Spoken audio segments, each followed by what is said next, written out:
Joining this panel on the impact of the election on social justice and public health. I think we'll give everyone just maybe one more minute to join and then we'll get started.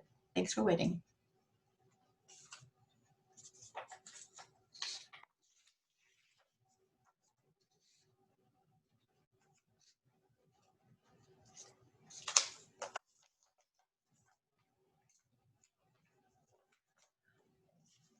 Okay, I think we will get started. So good afternoon, everyone, and welcome to this panel titled again, The Impact of the Election on Social Justice and Public Health. My name is Sora Tanjasiri. I am a professor in the School of Population and Public Health, and it is my pleasure to serve as your moderator for today, and thank you for joining us. Just a few comments to start. I cannot think of a more important election at a more important time than 2020. The decisions that some of you have already made, if you've cast your ballots early, but for those of you us who haven't, I mean, the decisions that we'll be making in terms of deciding representatives and ballot initiatives are not only going to impact offices and issues at the highest level, at the national, federal level, but also at the local level. I mean, these are people who are going to be deciding very important decisions about, for example, school reopening during the pandemic, about how CARES money is being distributed to assist our families and communities and to keep our economies going. So today we have a panel of 4 distinguished speakers who are going to be presenting on their perspectives and their expertise on the issue of social justice and the elections.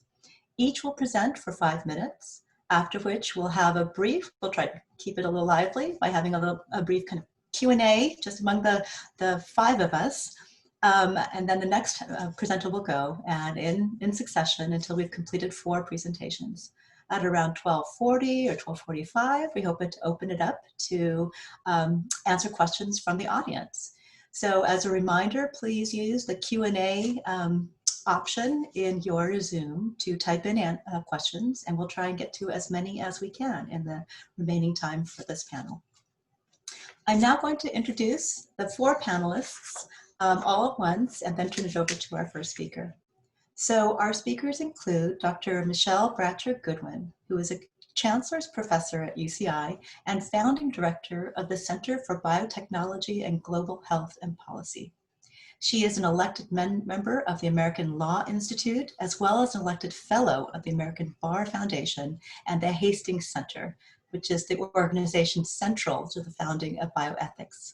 She is also an American Law Institute advisor for the restatement, third of torts remedies. Following her, we will have comments by Dr. DeSipio, who is professor of political science and Chicano Latino studies and interim chair of the UCI Department of Political Science. His research focuses on race and ethnic politics, and he is the author and editor of an 8-volume series on Latinos and the electoral process. Next, we will have Liz Griffin, who is the Chief of Police for UCI's Police Department, where she oversees a team of 50 officers and more than 60 public safety and professional staff who provide 24/7 safety and protection for the campus of nearly 37 students and the medical center.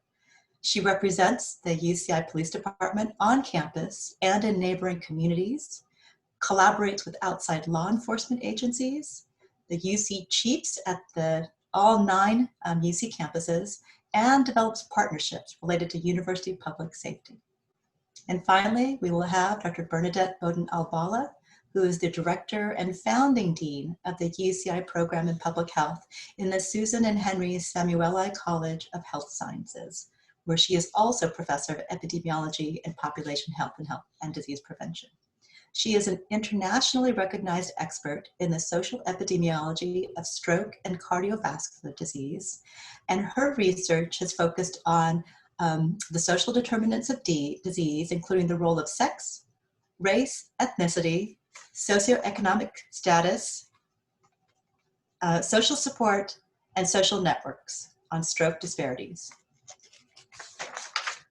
I will turn it over now to Dr. Goodwin to make her remarks. Thank you. Thank you very much for opening our session today, Sarah, and to my co-panelists and all of those who are joining us today and those who will look back on this video in the future.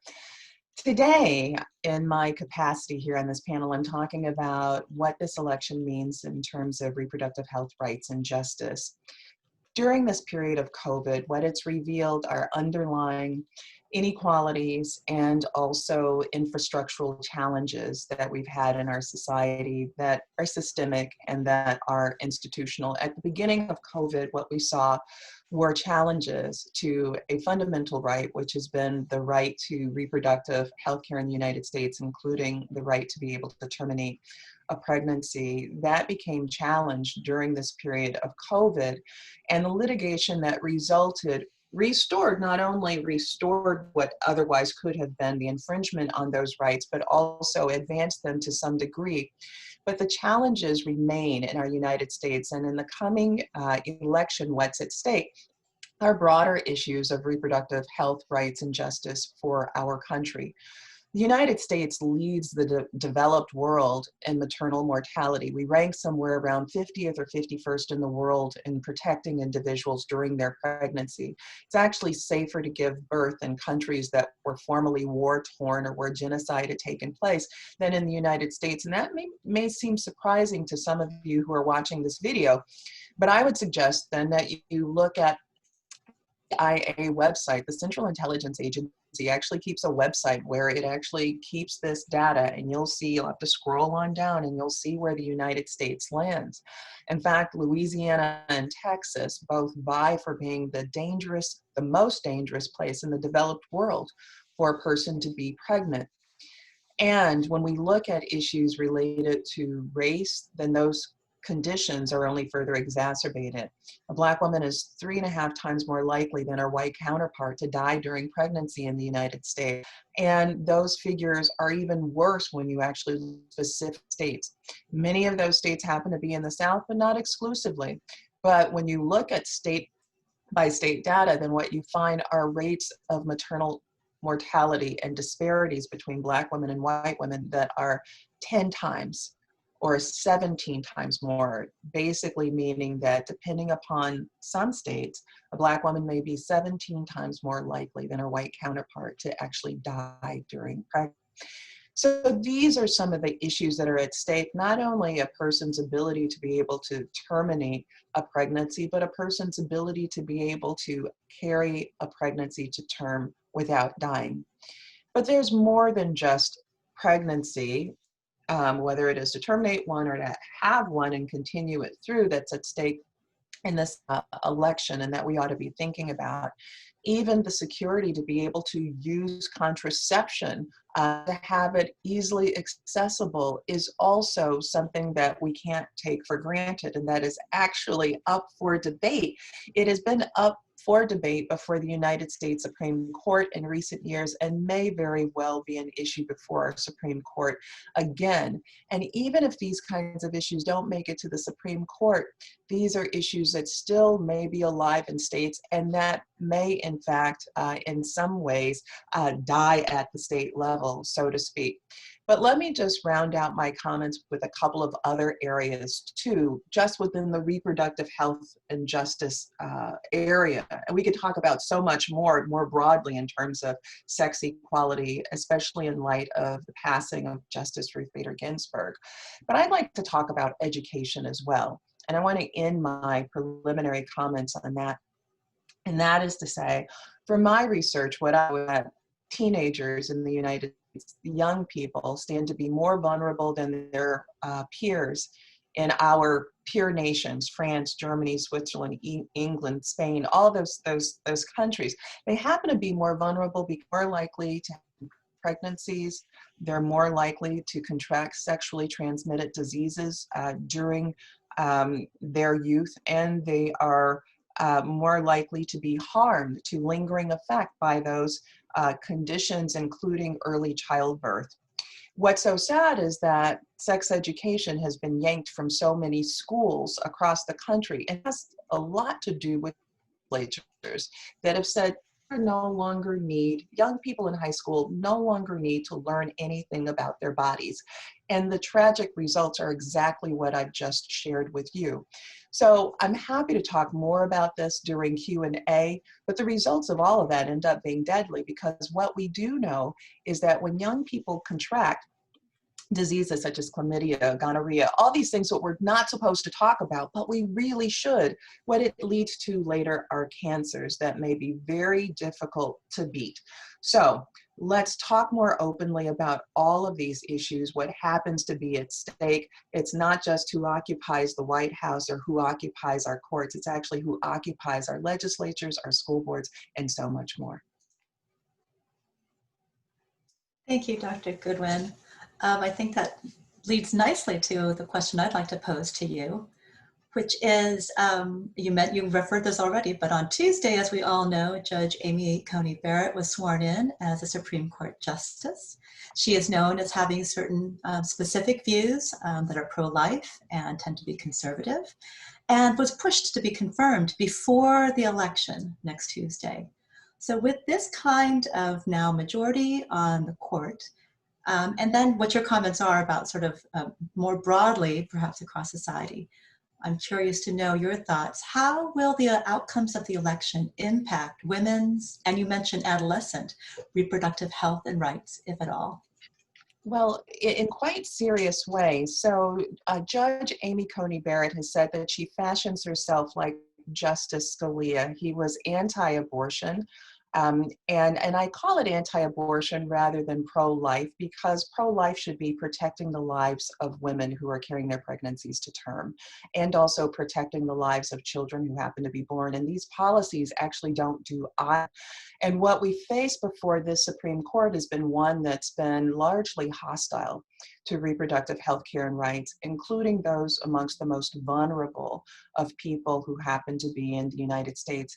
Judge Amy Coney Barrett has actually been quite outspoken as an activist in this realm, and not just as a judge or as a professor, but she has signed on to statements that some people would consider to be quite extreme, and that includes bans for terminating a pregnancy, including when there's been a case of rape or when there's been a case of incest, the kinds of issues that we've not seen before. And to just put this in context for your listening audience, Roe v. Wade was a 7-2 opinion.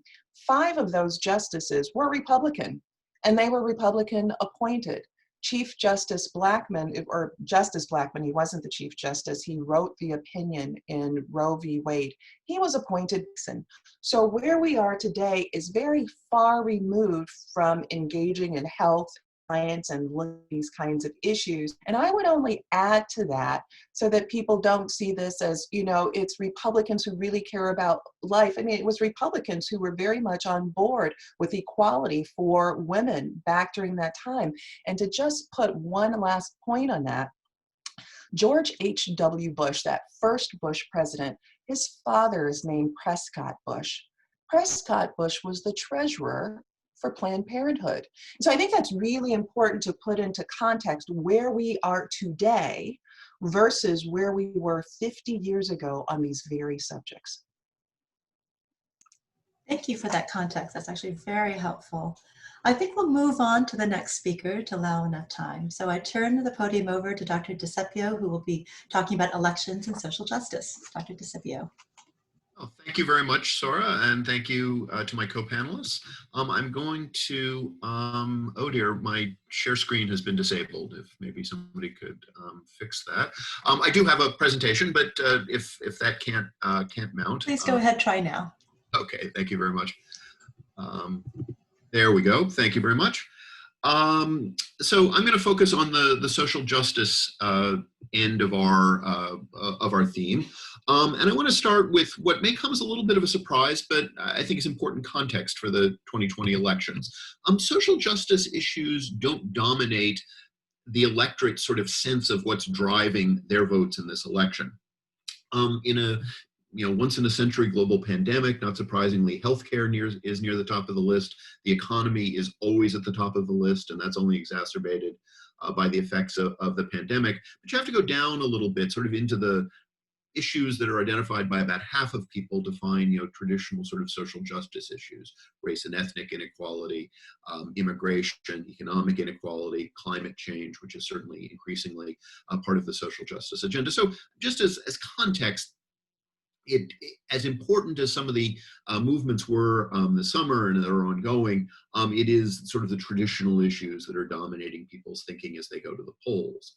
Not surprisingly, and this is the table on the right, people don't hold the same opinions across the electorate. And certainly in terms of racial and ethnic inequality, for Democrats, it is among the top issues, along with healthcare and coronavirus. Immigration, an issue that's driving Republican voters that hasn't been as central, I think, in the 2020 election as it was in the 2016 election.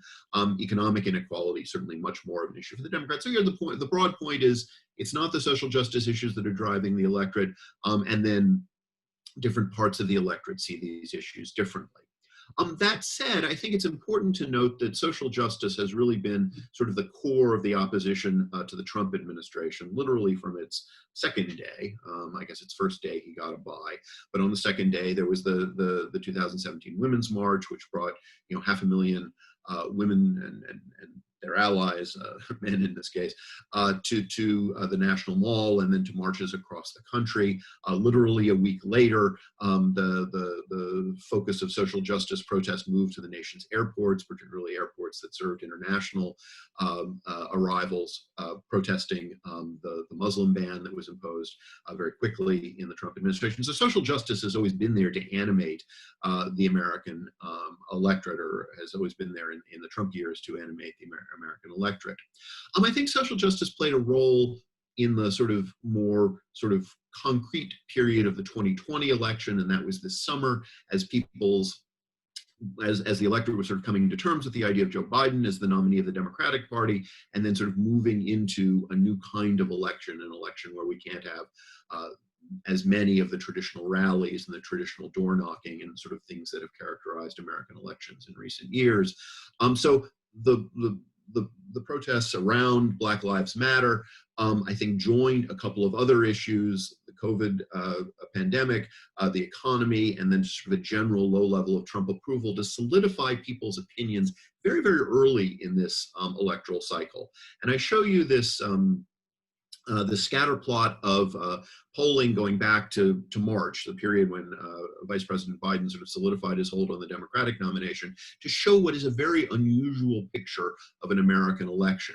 Opinions have not changed all that much. The solid lines sort of average out some of the variation.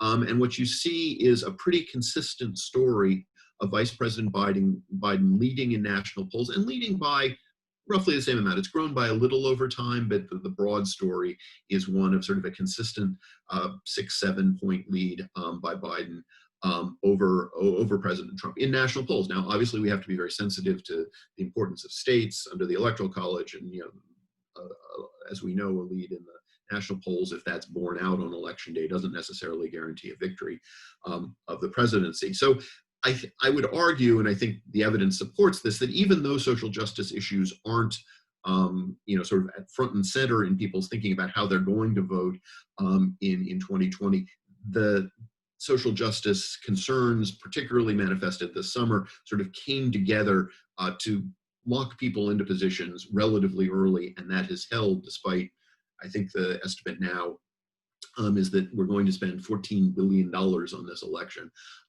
doubling the previous record. That money has been important, but it hasn't really changed people's opinions very much. So now the real topic for today. So what is the impact? Well, it depends. It depends on who wins next Tuesday, Wednesday, or whenever. And here I take some quotes from the candidate websites, because I think these sort of articulate sort of where the senior staff believe the candidates are sort of most focused. So with Biden, there's a focus on folks with disabilities. This perhaps comes out of his own experience as a stutterer, and he's, I think has used that. I think it's a genuine belief, but it also has been a very sort of effective message for compassion on the part of Vice President Biden. He speaks of securing our values as a nation of immigrants. Here, he's made more specific promises at the debate and in some campaign speeches about immigration reform, particularly focusing on DACA, the DACA recipients and then their family members in the first 100 days. I would take that with a grain of salt, but read that as early in the administration. LGBTQ plus equality, again, a very explicit commitment in his speeches, but also on his website, and then advancing racial equality in the new economy. President Trump, in his website, speaks less to some of the social justice issues. He addresses immigration, as he has throughout his term, and for that matter in his first campaign, as an issue of enforcement, not as an issue of recognizing the rights of immigrants, and transitioning it from enforcing immigration into a situation in which Americans can feel safe in their communities, and then picking up sort of the echoing some of the messages that he made over the summer and in the early fall of a commitment to work with local law enforcement to protect American communities. So not focusing on social justice so much as social control. Although it's not articulated explicitly on the website, I think Vice President Biden also deserves some recognition for the appointment of Senator Harris as his vice presidential nominee. Certainly speaks broadly in her career and her own life experience to questions of social justice. So in terms of impact, very much depends on what happens next Tuesday, Wednesday, or just beyond, but very different paths, I think, for social justice over the next 4 years with a Biden victory or a Trump victory. Thank you very much. Thank you, Dr. DeSipio. You mentioned, actually referenced several very active movements now, the Black Lives Matter, the environmental movement, and even some movements in terms of pandemic or kind of anti-mask use, et cetera. So I'm curious to know, how do you think the election is going to affect the course of social justice movements and our abilities to address disparities further down? Well, again, I have to give you one of these "it depends" answers. The challenge, of course, is that I think Vice President Biden and President Trump have very different visions of social justice and inclusion, and their leadership will affect them, it will drive sort of leadership from Washington, at least, for the next 4 years. Let me echo what I think was a very important point that Michele made, that a lot of governance is not done from Washington. It's done at the state level. There are actively contested races for state legislature in a number of states that could flip control, mostly from the Republicans to the Democrats. This is very important, obviously in terms of social justice, but also very tangibly in terms of redistricting for the next 10 years. There are contested races at the local level. If you're driving by any corner in Irvine, we'll show you that. So some of what I'm saying, I'm going to focus on the national level, but we have to remember that most of governance happens elsewhere. I think this election period, particularly this election period in the face of COVID, has given organizers new skills and new resources that they can deploy over the next 4 years. And that's true both among Vice President Biden supporters and then folks on the more progressive end of the spectrum, and in terms of President Trump's supporters. So we have learned sort of new forms of social movement. We've learned new techniques to raise resources. We've empowered people in new ways to be activists in their own communities. I mean, the number of text banks and phone banks and all kinds of things that are going on vastly exceeds what has been done in the past. Now, there's less door knocking. That's the trade-off. So I think there are more resources for social movement-led social justice issues in the coming years. Clearly, for sort of advocates of social justice as it has been understood since the 1960s, a Biden administration gives many more opportunities. His specific commitments around immigration, his specific commitments around environment, his less specific but still more tangible commitments around policing reform are all ones that his supporters can hold his feet to the fire around.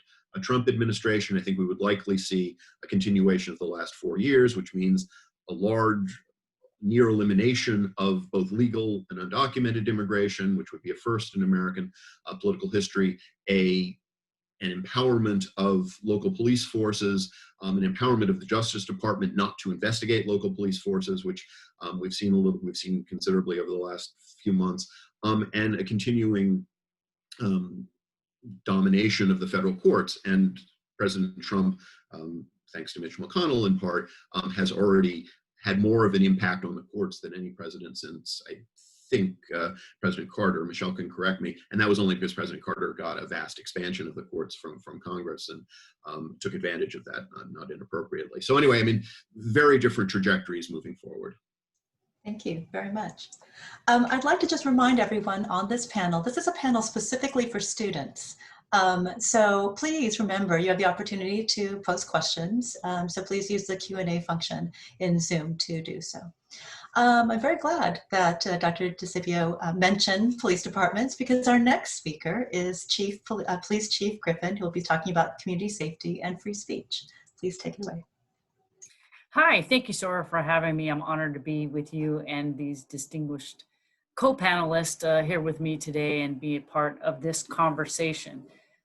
What I'm going to talk about a little bit in today is the impact of elections have on safety at the polls and free speech during and after the elections. So as we know, the 2020 election is shaping up to be like no other in our nation's history. There's a significant concern that we may see voter intimidation efforts and protests, some possibly violent, in the days leading up to November 3rd, on that day, and on the days following. So while there is no specific intelligence on any adverse activity directed towards polling centers here at UCI or in our neighboring cities, the possibility immediately following the elections is there. These civil unrest activities could pose a danger to those near or in the communities where these activities may occur. With our current political environment, it is not a stretch to say that emotions are high and people can get hurt. We have seen some real violence across our nation, and we need to be prepared if that comes to our neighborhoods and affects the communities around us. Today, I'd like to talk a little bit about your safety when you go to the polls, and a little bit about the real possibility of reactions after the elections and the impact that may have on your safety.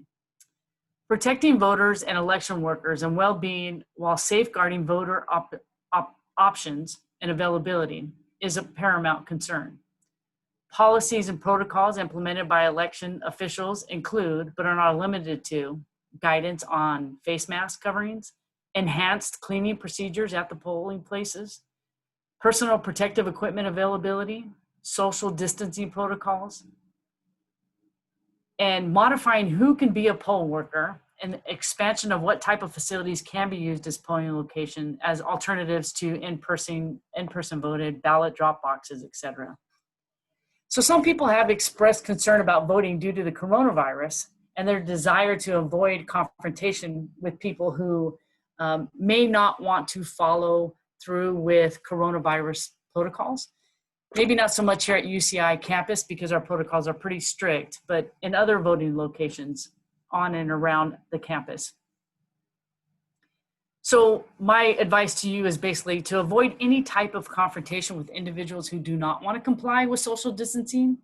I'll talk a little bit about law enforcement role, but the role of the polling center staff is to mitigate any potential problems as it relates to your health and safety.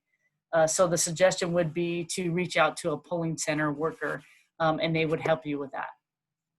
So everyone has a right to vote privately and without intimidation due to their political choices, especially given the current environment we are in right now. Orange County is one of only a few counties in California that have changed options of where you can vote, moving from specific voting poll locations in your geographical area where you live to general polling centers that anyone can cast their vote or drop off their ballot. Voting by mail and drive-through ballot drop boxes have afforded opportunities to vote that avoid contact with others, conflict, and especially helpful to those who are concerned about coronavirus or have a disability. The voting centers are even making accommodations to conduct curbside voting, not only for those that have disability concerns, but for those who have concerns or are a vulnerable population due to coronavirus. And all Orange County polling centers have gone through a vigorous security check with law enforcement and polling officials to ensure that they are safe locations and accessible locations. So what you really want to hear about is what is law enforcement's role in our polling centers? Well, we really don't have a role. In fact, armed law enforcement officers are prohibited from being at the polling centers unless they're there to cast their own votes themselves. And it is due to the law enforcement history of them being the hand of the government and suppressing people from voting. So, however, polling centers have specific rules and laws governing what can and cannot be done within 100 feet of a polling center. Those rules will be enforced by the polling center staff. However, they are not law enforcement officials. And there may come a time where they will call law enforcement, and that would be the only time law enforcement would be allowed to enter a polling areas to handle an incident. For example, if a private citizen tries to interfere with somebody who is trying to vote, they may call in the police to help solve those type of problems, especially those related to ensuring that no one is deterred from voting. Our role really comes in with the civil unrest. I'm very specific when I say civil unrest versus the right to protest or demonstrate. UCI PD's goal is not to get involved or be part of any protests or demonstrations or rallies, but to allow free speech. However, we do monitor these types of activities and are prepared to respond to protect life or the significant destruction of property. We also provide security for the protesters when needed. For example, marches or people that want to block off streets, we would provide help on blocking off those streets or escorting marches down streets to protect them from vehicles who may come into the areas of their demonstration. With the volatile relationship between law enforcement and their communities, law enforcement presence may only elevate the passion of the protesters and exacerbate the problem. So law enforcement is only getting involved when they have to. What can you do to stay safe in these times of protests? If you're not involved in the protest, do your best to steer clear of them.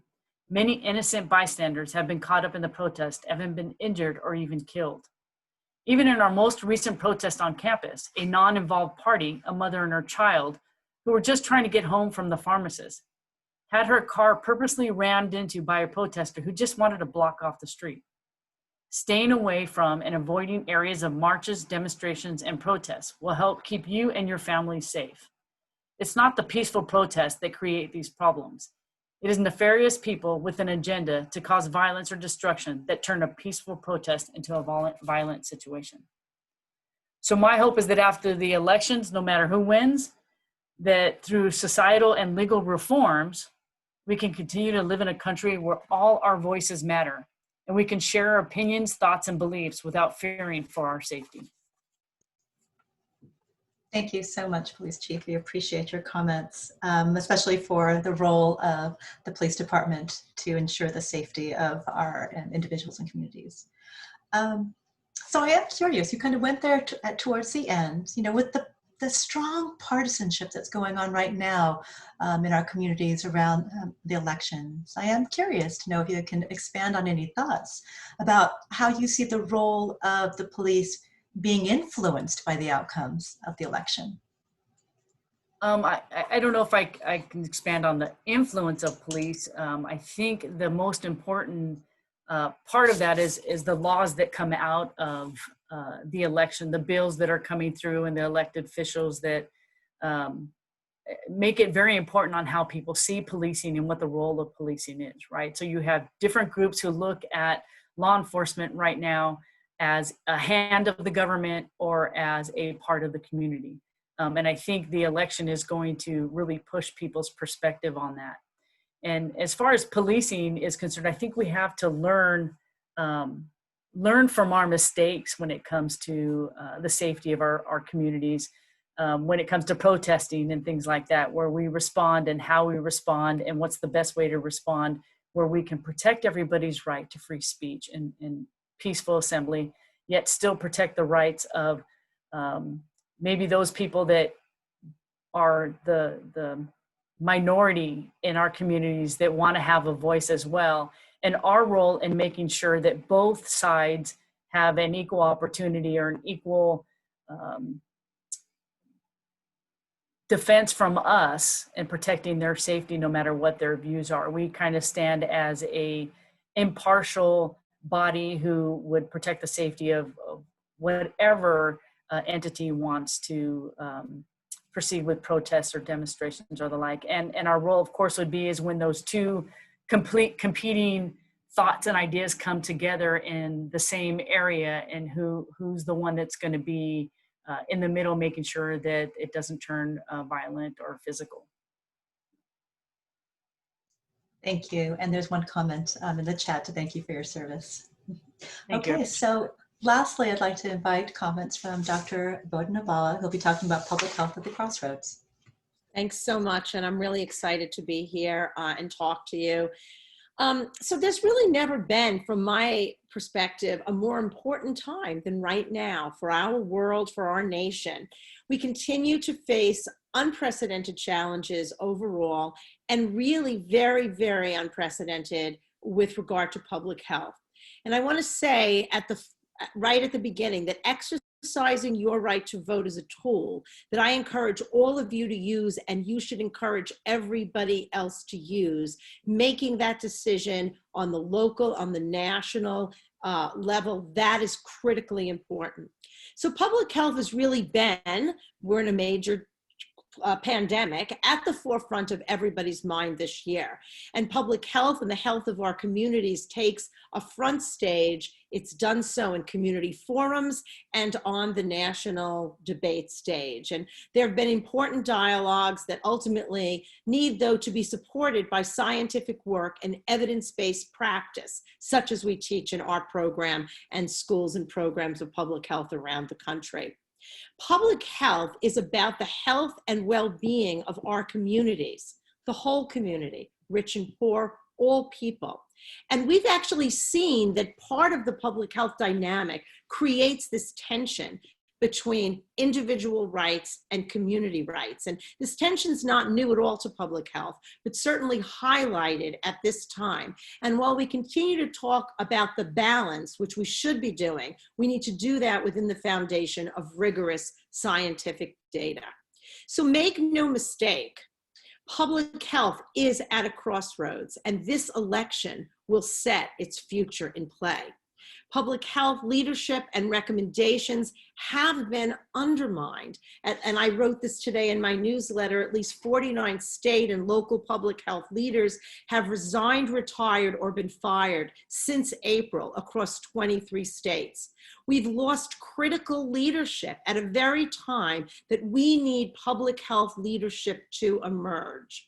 In advocating for simple measures designed to save lives and reduce risk, like mask wearing and social distancing, public health practitioners at our front lines of the pandemic have become targets for harassment and, in some cases, threats against their lives.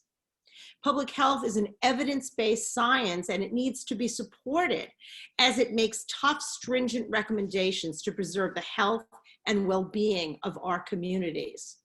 For COVID, and at this junction, and whoever your candidate is, you need to demand a clear and comprehensive plan for this COVID pandemic. And that includes things like increasing contact tracers, setting up a national testing board with the ability and resources to ramp up testing, and getting a handle on who's infected, where infections are spreading rapidly. And then we'll be able to direct resources to isolating that, not letting it spread. And so public health is very much integrated into the choices we make. The election's really going to decide whether public health carries on as a respected science and whether the deterioration of scientific work and practice will continue. And the movement to reject public health is not just the movement to reject public health. It's a movement somewhere that has emerged to reject science. And so part of our decisions should be about the fight to preserve science as the reputable, truth-bearing field that it has been in the past. And at the core of our decisions are really about the distortion of facts and about reality. The editors of the Scientific American talked about the biggest issues that are going to be decided by this election will have to do with science and health and public health and environment and our future energy structure. And so we need to be thinking and talking about this. And that means that the future of research and the research enterprise is on the line if it is no longer the norm to accept the most rigorous of research methodologies. And so we need to really be talking about how science collaboration happens, how it will continue to happen, how science is communicated, and what the priorities are in terms of that communication. And you know, two things I want to just end with, and one is just thinking about the history of science funding, scientific funding. And you know, we've actually at the end of the day, over the last 4 years, NIH, the National Science Foundation, the CDC has had very, very good budgets. But if you look at the way that this has happened, it wasn't the administration that brought forth a healthy budget, but actually that Congress had to really work and actually increase funding for some of these agencies. So important to really understand the differences in the candidates' priorities when it comes to science funding. I just also mentioned that the Affordable Health Care Act is on the agenda in this election. Enhancements on one side, chopping block on another. And I'm going to end sort of with a neutral statement, which is that either way, health policy and public health is going to be up and open and will be changing. And so whatever happens, whatever the outcome of the election, there's going to be opportunities for us to carve out and create new health policy, and hopefully which will continue to support and nurture public health. So thank you very much.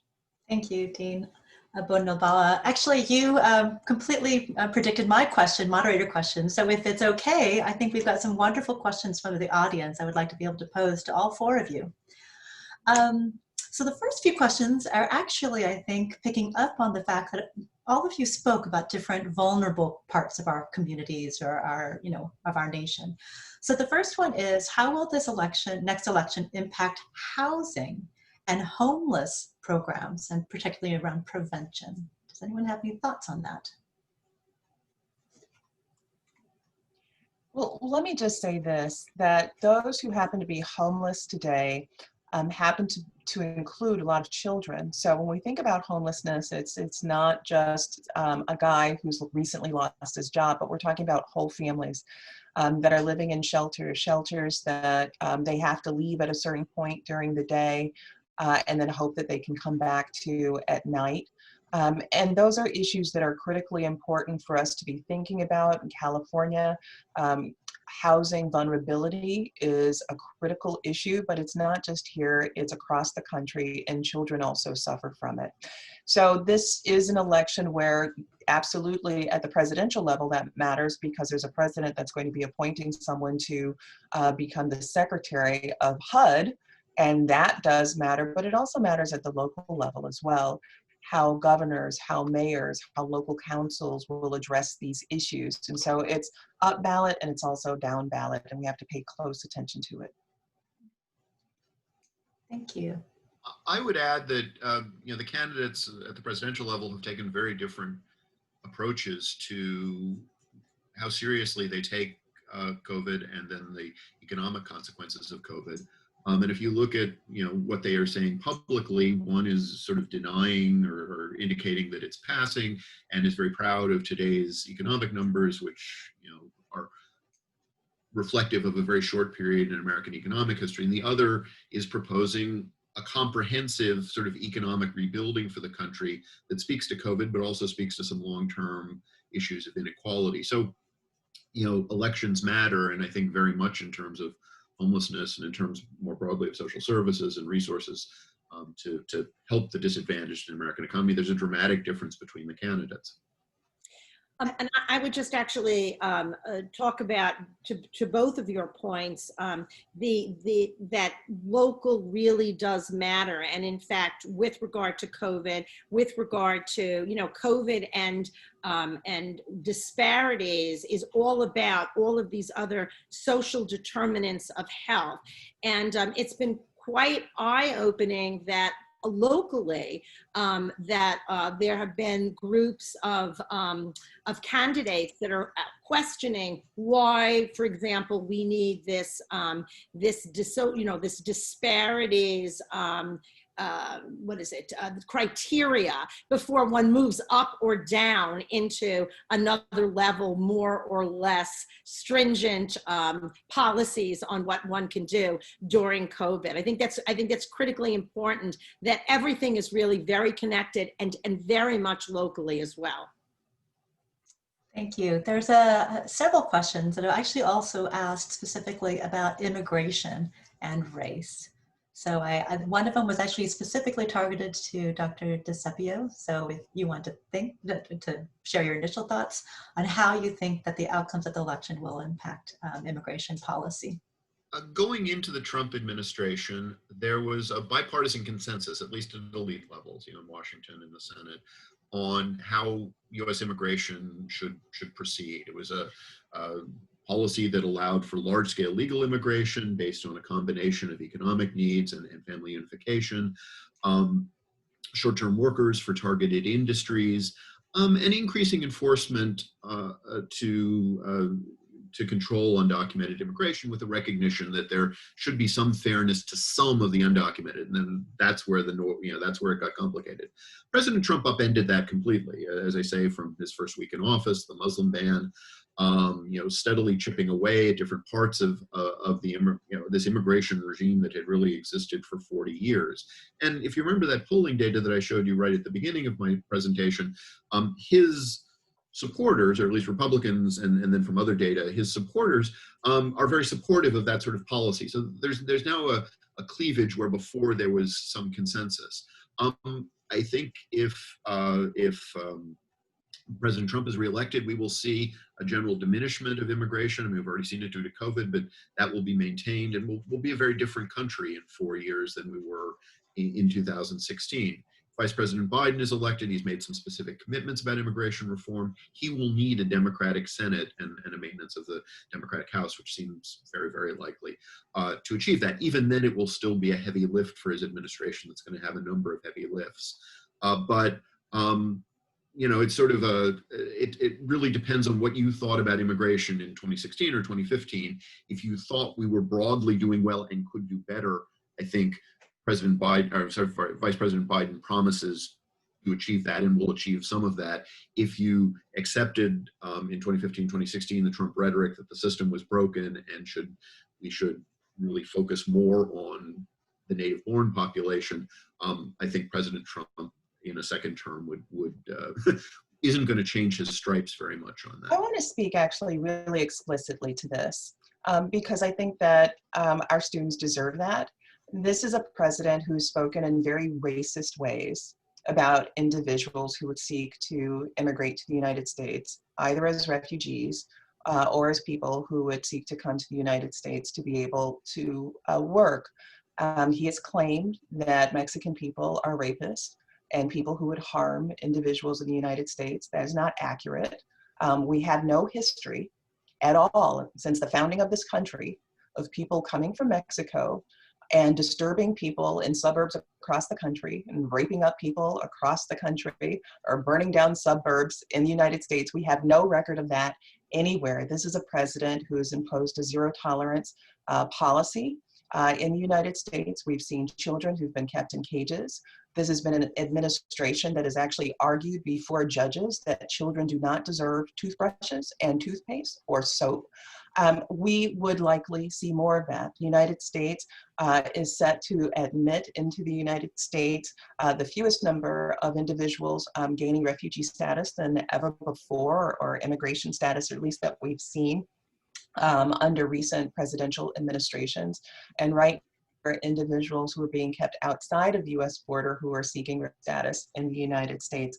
And so these are ways in which we can just speak honestly to it, that really doesn't matter who's Republican or who's Democrat or whatnot. And I think it's important for the dignity of the people who are our students, who are DACA students whose parents have immigrated from other countries, that we're honest about what has happened during this administration. And we haven't even touched on the Muslim ban.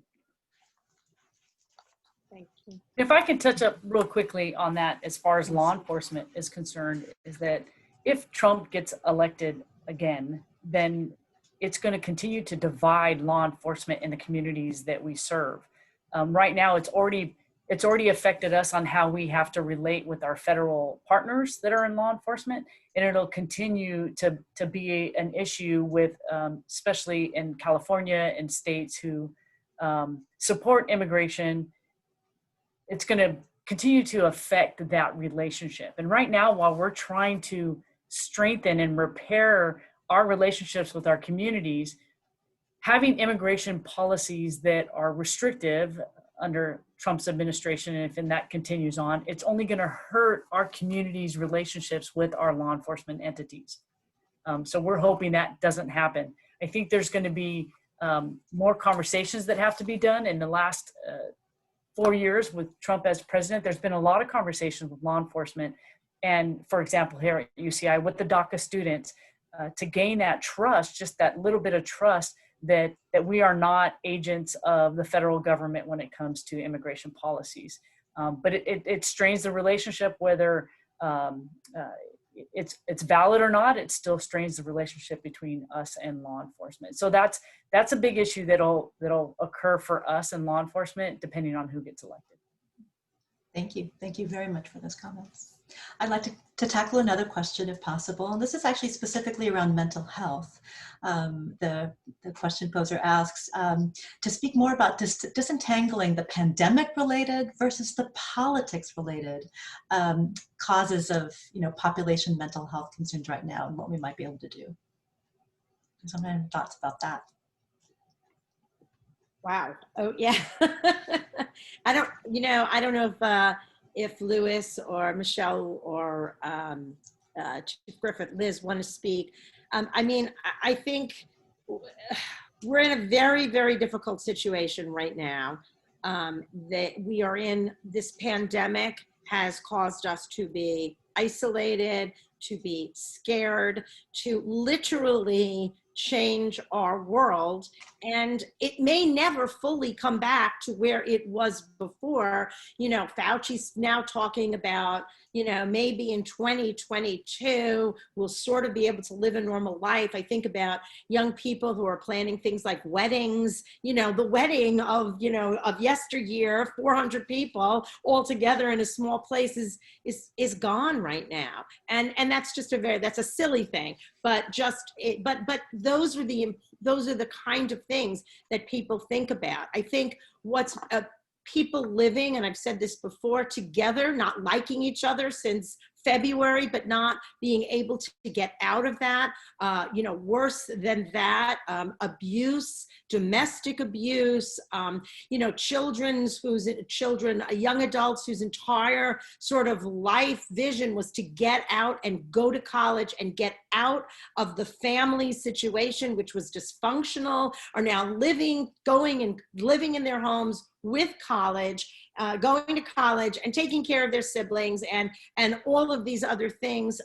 So I'm not even sure. And then we have, as I think everybody has so elegantly already discussed, problems with national leadership. Okay, that's probably the best I can say. I'm a dean, so I have to really be careful about what I say. But I'm not even sure disentangling it is even the solution. I think the important thing is to acknowledge it and get out there and have interventions so that we can help people try to put their lives together in a new world. And so that's really, I think, the priority. Let me speak to the politics a little. We're in an unusual time in 2020 because we have a leader who is not sure that he's going to accept the results of the election and has put the Proud Boys on retainer or whatever, on hold. I would encourage everybody, though it's painful for some, to go back and look at Al Gore's comments the day after the Supreme Court ruling that awarded the presidency to George W. Bush, and Secretary Clinton's comments both in the middle of the night and then more importantly on the next morning after the very big surprise of the Trump victory in 2016. That is the norm in America going back to 1800, the first really contested election. It is hard for people who are already sort of troubled in a very difficult time in American history because of health issues and all of the issues that Bernadette has mentioned, to then also have a leader that is inciting them not to believe the facts, not to believe the results when they come in, and it may not be election night. Fair enough. So that's an added sort of political challenge that we've really never faced or haven't faced maybe since 1876 in American political history. That makes it harder to find our mental equilibrium. I can squeeze another question in here. There's one from a student who asks, on the international level, so we've been talking a lot about local and national, but this student is asking, you know, with President Trump's announcement that the US will withdraw from the World Health Organization by July 2021, in the case of a Biden administration, does anyone have any views about how our relationship with WHO and perhaps on the world stage might be influenced and changed if Biden is elected? Well, it's important to understand that these are restorative relationships. And so what is proposed during one administration can change dramatically during another. What a president signs in terms of an executive order in one administration doesn't have to be followed in another. So there is an opportunity for building, for growth. And I think that we have, there are leaders across the world who would welcome the United States being more engaged. My husband is an international trade lawyer and law professor and also teaches at UCI. And one of the things that he noticed after 2016 was that across the world and many of our embassies, they weren't staffed anymore. There were people who were showing up to meetings who weren't senior leaders, but were people way down the ranks. And so I think that there will be a change depending upon who is elected in just the next week. Thank you. Well, we actually might have another two questions. So we've got two questions that actually are about this change. One specifically on public health. But if there's anything else one can do to ensure that our voices are heard by the powers to change how our society functions, and then also when the outcomes of the election are announced, how can we bring unity together? Yeah. So I'll just take the first one. And I think that no matter what the results of the election are, I think public health students, but not just public health students, all students, we really need to be able to defend science and get out there and talk the talk of science. And so we, through networks, grassroots networks, we've got to get back to being the country that believes in science, that acts based on science. And that's something that we can do and should do no matter who wins the election. Thank you. Any other final thoughts? I couldn't agree more with that. And I'd like to leave an inspiration for our students. When we think about going to the moon, plumbing the depths of the ocean, learning about our DNA, curing polio, vaccines for smallpox, and so much more, that all relates to science, right? That's all about expanding the way in which we think about our place in the universe. We need more of that. The ambitions that we had 50 years ago should be the ambitions that we have for the next 50 years and beyond. Science truly does matter. Thank you. Any other comments from any other panelists? I know we're at time. I think we could go on for easily another hour. So thank you so much for your very insightful thoughts. I jotted on a lot of notes of things that I did not know. I really appreciate that. I also want to thank the School of Population Public Health for sponsoring this, to our behind the scenes folks who have really helped, and in particular our 4 panelists. So if you can, everyone on this webinar, please help me to thank Dr. Goodwin, Dr. DeSipio, Dr. Boden-Albala, and Police Chief Griffin. We've got a lot ahead of us, and we're so glad that you're some of our premier leaders during this time. So thanks for your participation, and everyone go, if you have the right, go and vote. And we'll see you soon. Thanks so much, guys. Thanks, everybody.